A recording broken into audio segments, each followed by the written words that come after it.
Ah, yes, the West Wing. One, again, I'm blessed to be part of that cast. I was blessed.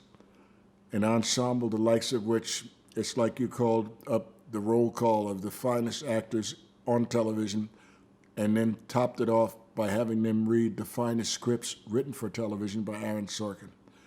That role of Admiral Percy Fitzwallace, Commander-in-Chief of the Armed Forces of the United States of America, is one I would have paid them to do it. The uniform in itself was one thing. All that salad dressing, fruit salad we call it, his medals. I mean, once I put that jacket on, I became the Commander-in-Chief.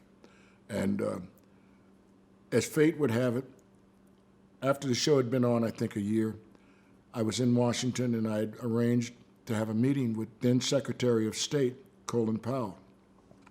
And my wife and I set out in the outer office waiting for Mr. Powell, or Secretary of State Powell, to come out and greet us.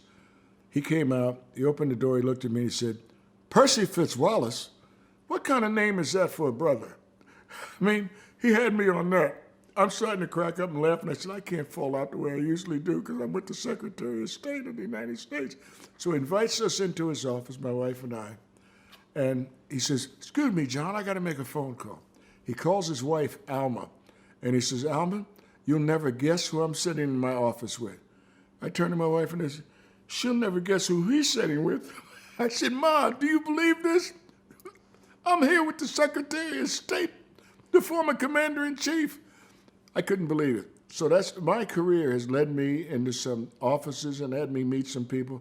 I never thought, no way in God's green earth, I'm going to be able to meet these people and have dialogue with them and laugh and joke with them, have a bite to eat with them. It's been a wonderful, wonderful ride for me, an incredible ride.